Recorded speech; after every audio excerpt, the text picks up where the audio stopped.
Bonjour mes chers amis,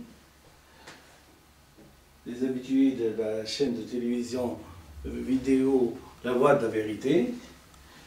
Je suis de Tunis et je vous contacte donc ce dimanche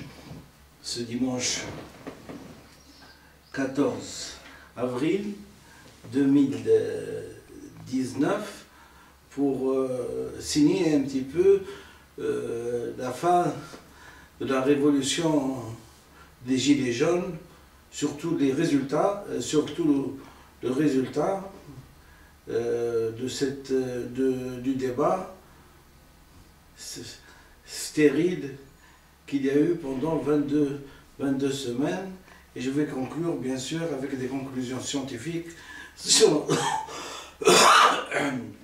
qui peut servir à tout à chacun, c'est-à-dire comme en France, comme en Tunisie et comme pour l'Afrique.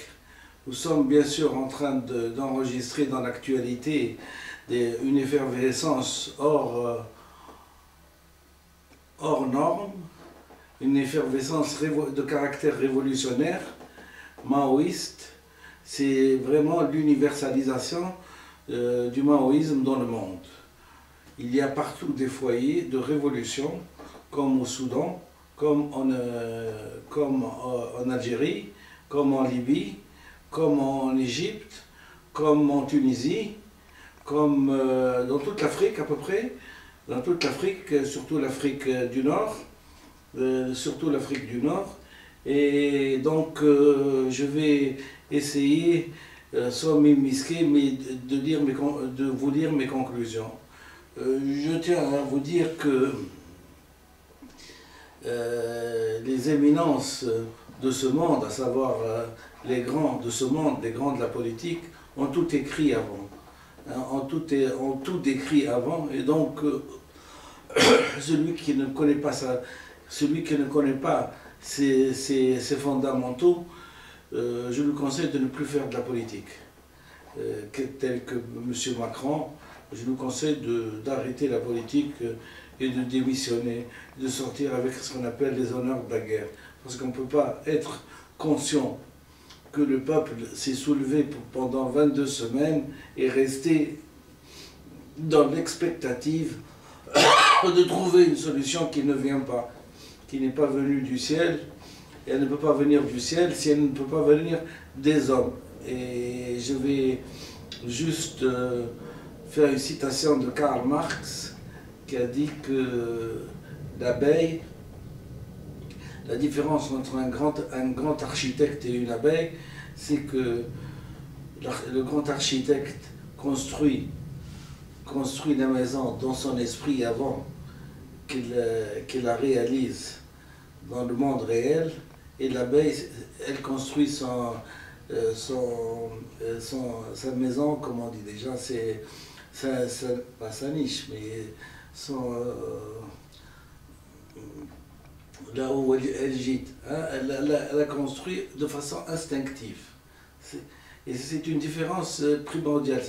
Cette citation de Karl Marx, j'en ai une autre qui est aussi belle, c'est que qui ne connaît pas l'histoire de son pays est assigné à la revivre.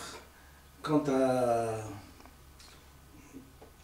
au gîte de l'abeille, si l'architecte peut construire sa maison quand il a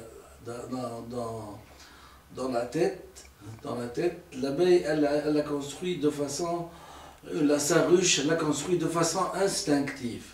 Donc c'est la ruche d'abeille, elle est construite de façon instinctive. Bon, je vais vous lire maintenant 3 diapositives. Ces 3 diapositives sont censées éclairer, je dis bien éclairer le monde de ce qu'est une révolution. Et ce qu'est une révolution réussie.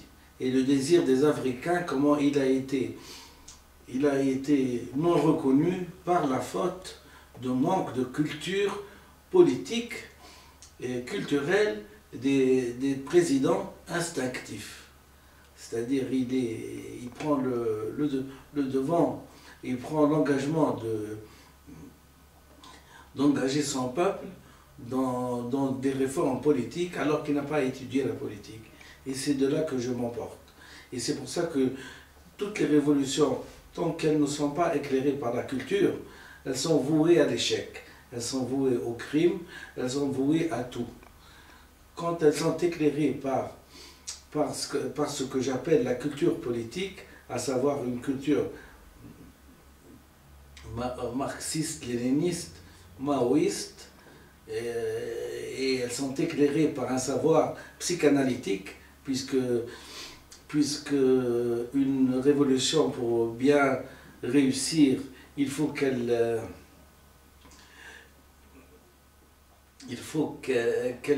s'engage dans une langue qui est reconnue par l'inconscient. Parce qu'on ne peut pas, par exemple, les Arabes n'ont pas le droit, les Arabes, c'est-à-dire ceux qui écrivent de droite à gauche, n'ont pas le droit à une révolution, parce que la révolution, le principe même, c'est que la langue doit être reconnue par l'inconscient. Or, la langue arabe n'est pas reconnue par l'inconscient et l'écriture de droite à gauche n'est pas reconnue par l'inconscient. C'est ce qui m'a fait apprécier dernièrement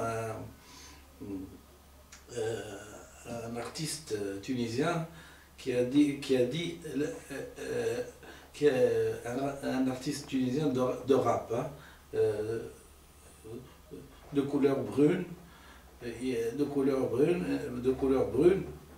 hein, qui a dit que la langue était l'ora madrouba, c'est-à-dire que la langue elle est viciée.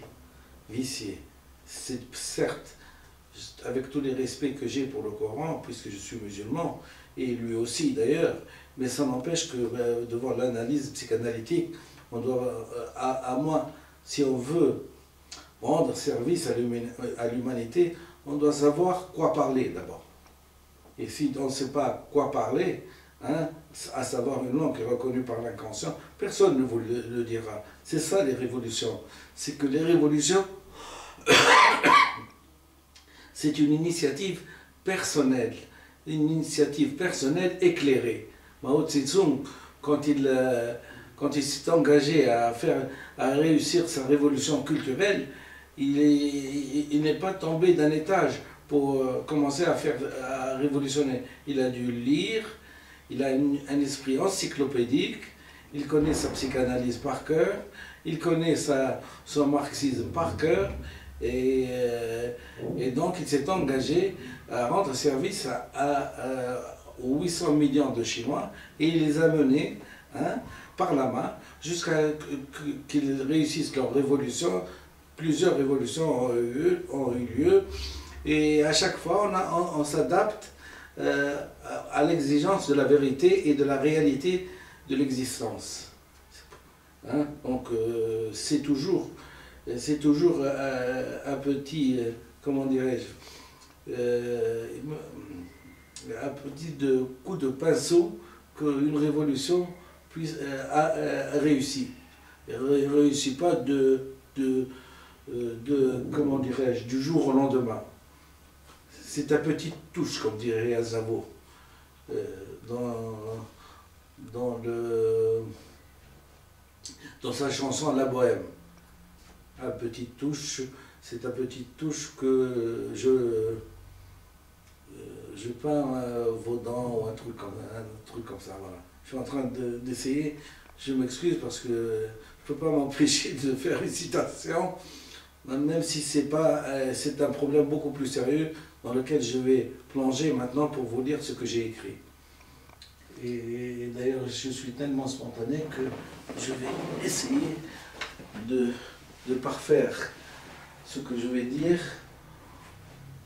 en d'abord nettoyant bien, hein, mes lunettes.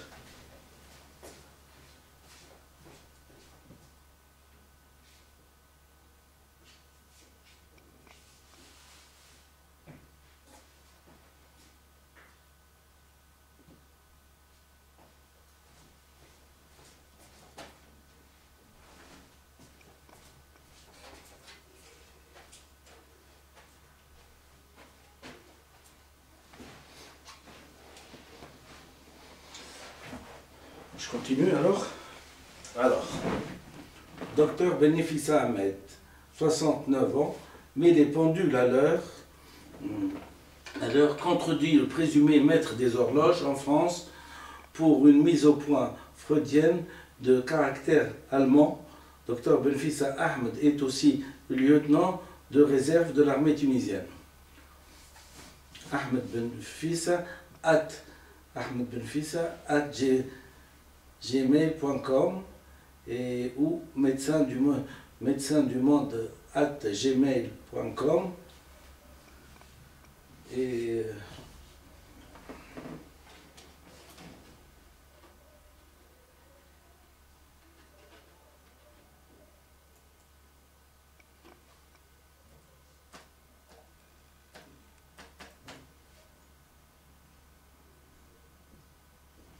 alors,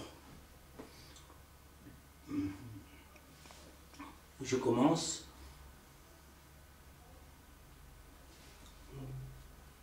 Nous sommes donc le 14 avril 2019. Opération unique pour l'humanité, l'universalisation du maoïsme de façon légale, morale et éthique, et non perverse. Force révolutionnaire du monde entier, unissez-vous. Ceci, c'est du Mao. Donc il appelle le monde entier à s'unir pour vaincre les forces du mal, les forces de Satan, qui ont infligé à l'Afrique, ils lui ont infligé une écriture qui remonte le temps pour simplement être sadique et rester dans la brousse, comme on dit. Opération unique pour l'humanité, l'universalisation du maoïsme de façon légale, morale, éthique et non perverse. Force révolutionnaire du monde entier, unissez-vous. Appel à l'Afrique et aux pays arabes de prendre l'initiative pour réussir leur révolution marxiste, léniniste, maoïste qui a été récupérée par des impérialistes cupides et sans vergogne, co-citoyens des fameux bénis oui, soit en Égypte, soit en Tunisie, soit en Syrie, soit au Soudan, les assujettis au capital, ou les anti-marxistes léninistes d'inspiration maoïste, qui bien sûr un but de leur clairvoyance de comprendre la politique les corrompus en Afrique ont misé sur le sens de l'écriture de droite à gauche et ont cru bon de conquérir le passé pour amochir leur révolution. En pleine concordance et en entente harmonieuse avec des impérialistes incultes de savoir politique, riant sous cap de ce fondamentalisme débile qui a emporté par le nombre de morts des millions de gens, toujours sans autocritique, avec conviction du primitif qui ne reconnaît même pas sa définition. Qui ne reconnaît pas sa définition. Ce qu'il est, la définition de ce qu'il est, par définition psychanalytique, car sa révolution demandait qu'à réussir, et ce qu'il est par définition,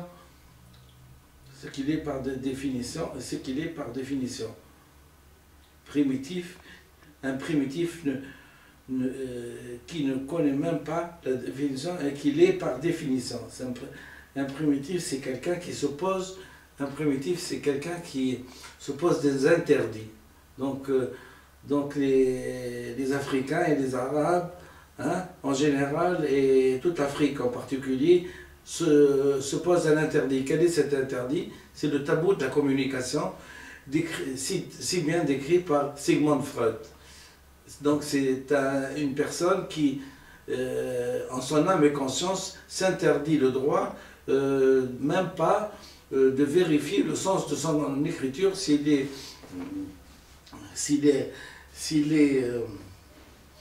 reconnu par l'inconscient ou non. Donc nous voyons des gens qui se solidarisent, comme le président Macron, ignorant le pauvre de la science psychanalytique, hein, a cru bon de donner main forte à la Tunisie, à l'Égypte et à tous les pays qui écrivent de droite à gauche, donc aux primitifs. Donc, en fin de compte, le plus primitif de tous, c'est bien le président Macron, hein, qui n'a pas hésité, et Sarkozy d'ailleurs, et François Hollande aussi, hein, ce ne sont pas des primitifs, ce sont plus que des primitifs. Parce que au moins le primitif, il ne connaît pas sa définition et il n'est pas outillé par un langage adapté pour pouvoir conquérir sa liberté, conquérir la liberté des autres. Mais celui-ci partage l'impérialisme qui a imposé l'écriture inversée, et c'est bien M. Nixon, hein, qui a imposé à l'Afrique cette écriture inversée. Et le Bougnoul, le président pseudo-clairvoyant, Bourguiba. Alors, donc, tellement corrompu, soi-disant, alors, je répète, opération unique pour l'humanité, l'universalisation du maoïsme de façon légale, morale, éthique et perverse. Force révolutionnaire du monde entier, unissez-vous. Appel à l'Afrique et aux pays arabes de prendre l'initiative pour réussir leur révolution marxiste, léniniste, maoïste, qui a été récupérée par des impérialistes cupides et sans vergogne, co-citoyens des fameux Béni Oui Oui, soit en Égypte, soit en Tunisie, soit en Syrie, soit au Soudan, les assujettis au capital, ou les anti-marxistes, léninistes d'inspiration maoïste, qui bien sûr, imbus de leur clairvoyance de comprendre la politique, de comprendre la politique des corrompus en Afrique, ont misé sur le sens de l'écriture de droite à gauche, et ont cru bon de conquérir le passé pour amochir la révolution. Ce qui m'a fait dire que la révolution des Jasmins, celle qui est survenue après le départ de Ben Ali de la Tunisie, c'est-à-dire le 14 janvier 2011, hein,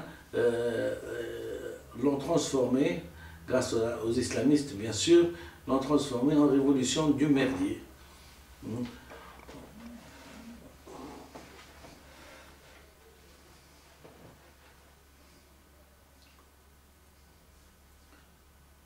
Ils ont, alors,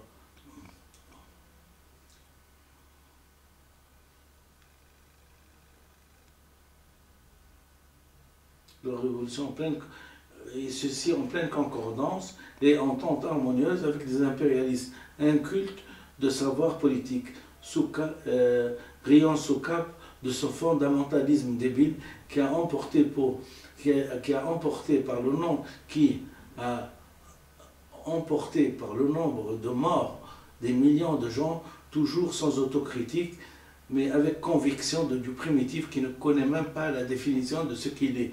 Par définition, c'est quelqu'un qui s'interdit et qui se pose des interdits. Des interdits du primitif. C'est ce qu'on appelle le tabou de la communication. Alors donc, tant que le tabou de la communication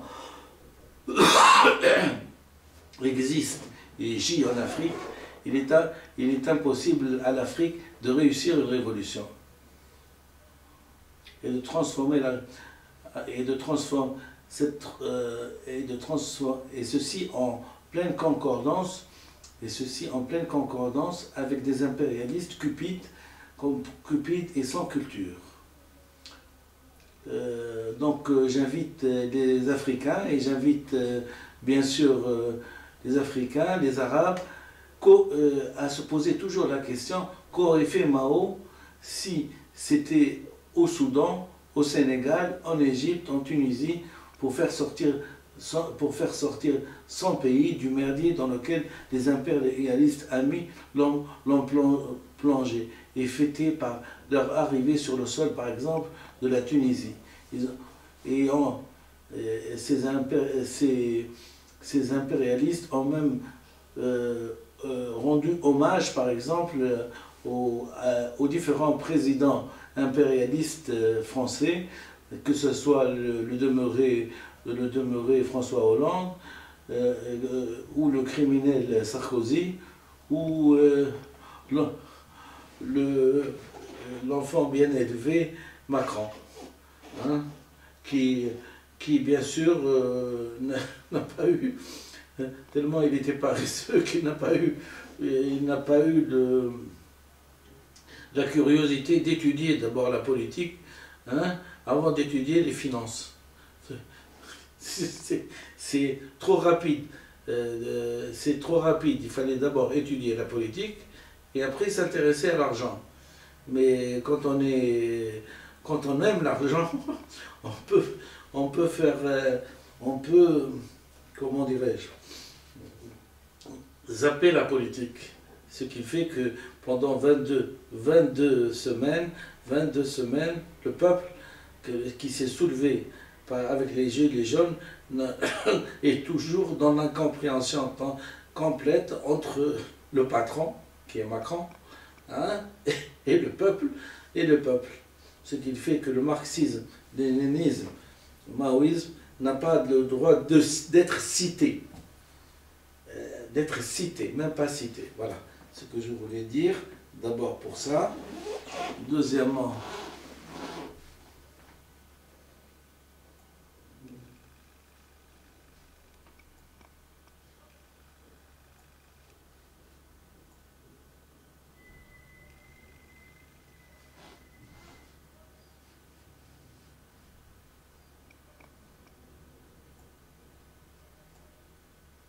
alors, forces révolutionnaires du monde entier, unissez-vous pour combattre l'impérialisme et ses valets, ou les corrompus africains, maîtres experts du béni oui au capital. Du capital qui maître il est béni oui au capital qui les a exterminés par leur misère intellectuelle. Il est important, sinon essentiel, de comprendre une révolution qui restera toujours le renversement de la classe bourgeoise en faveur de la classe prolétarienne. Donc en faveur des peuples qui, par ce protocole, abolit l'antagonisme générateur de révolution, comme aujourd'hui en France par les Gilets jaunes. 22 semaines où le désir révolutionnaire n'a pas été reconnu, même pas en détruisant et en instaurant l'anarchie en France. Le mot tabou chez les Polynésiens s'est emparé de la Révolution française, des Gilets jaunes, donc stagnation du pays sous le petit Jupiter devenu quadraplégique en politique par son manque de savoir politique.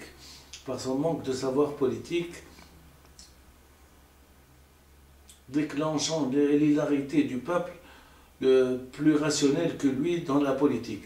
La révolution réussie comme celle de Chine,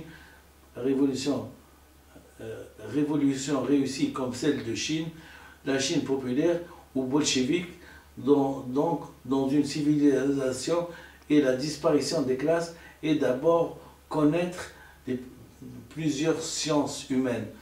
Une révolution comme la révolution culturelle maoïste qui a réussi une synthèse de plusieurs sciences, certes grâce au savoir culturel et politique de Mao qu'il a résumé dans le petit livre rouge de Mao Tse-tung.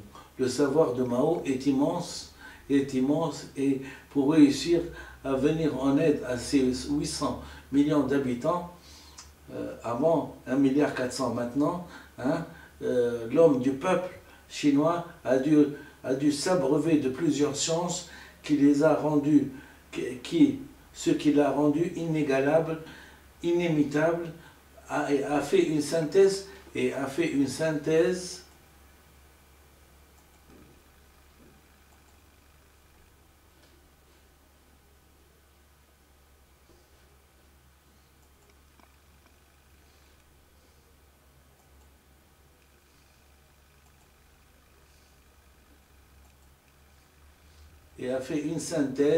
de toutes les sciences.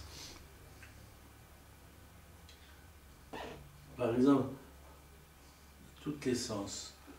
Il a fait une synthèse réussie de toutes les découvertes humaines. Du moment, par exemple, la psychanalyse et donc a assumé les résultats des études sur le langage de Sigmund Freud. Dans le langage, donc le langage impératif, donc le langage qu'impérative une révolution est d'abord la reconnaissance de l'entité de l'inconscient, complètement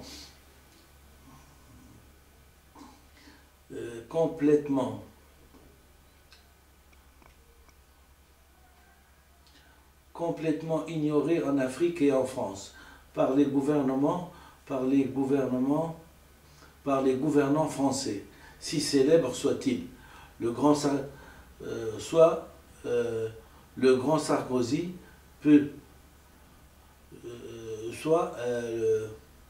le grand, je veux parler de Charles de Gaulle, génocidaire à ses heures perdues, hein, soit Sarkozy, soit le petit Sarkozy, les deux génocidaires corrompus et voleurs de l'avenir de l'humanité.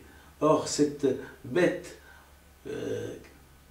ou entité de l'inconscient, hormis les Russes, les Allemands, les Chinois, personne ne les a étudiés et de ce fait, cette découverte freudienne pose un véritable obstacle à l'Afrique pour se développer. Une révolution qui est impérative, une langue reconnue par l'inconscient.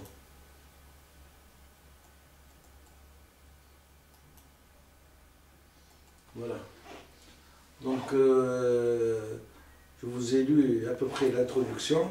Et là, je vais passer à la troisième et dernière diapositive. Réussir une révolution n'est pas chose facile, car vise à changer le monde. Vise à changer le mode de vie des êtres humains, pour leur offrir une vie décente, honorable, qui puissent scolariser leurs enfants et leur offrir une bonne santé. Le régime capitaliste est pour moi une infirmité moteur qui s'entête à faire des obstacles de l'existence d'une classe pour d'abord se mettre plein d'argent. Réussir une présidentielle nécessite de la culture politique communiste pour s'imbiber de ceux qui ont réussi leur révolution maoïste, ou le plus usuellement dit la révolution de tous ceux qui ont eu la révolution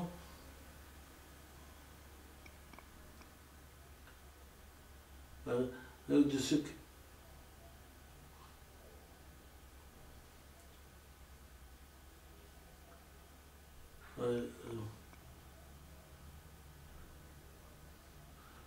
qui ont réussi leur révolution maoïste, ou plus usuellement dite la révolution de tous ceux qui ont partagé leurs convictions révolutionnaires, à savoir Marx et Engels, Lénine, Staline et Mao. Tous ces sommités révolutionnaires ont écrit les fondamentaux d'une révolution, et il suffit de les appliquer pour pouvoir réussir une révolution. Voilà, voilà ce qui est communément parlé, rendre à César ce qui est à César. Donc c'est pour ça que Mao, qui a toujours rendu qui a toujours rendu, par la gratitude qu'il a eue envers les grands, il a reconnu que sa révolution a pour origine une révolution marxiste-léniniste. Et c'est pour ça qu'en Chine, on dit pas on nomme pas la révolution maoïste, on dit la révolution marxiste-léniniste. Pour moi, le débat qui se passe en France est loin de désirer offrir une vie décente au peuple, car l'aventurier de la politique peut s'apparenter à un quadraplégique qui veut concourir avec les grands noms de la politique, comme Xi Jinping, président de la Chine populaire, président du Parti communiste chinois. Les carences d'un homme politique qui se respecte, les carences d'un homme, l'absence des fondamentaux de la politique rend un homme qui se destine à la politique comme un cas quadraplégique de la politique. Il faut connaître ses fondamentaux pour réussir. Voilà pourquoi je dis que vive la révolution chinoise, par le nom de Xi Jinping, vive la révolution russe par ses initiateurs, Staline et Lénine, et vive la révolution encore maoïste par le nom de Mao. Quant au fauteuil pour handicapés, je vous laisse le soin de faire asseoir un infirme moteur de la politique. Voilà ce que je voulais dire.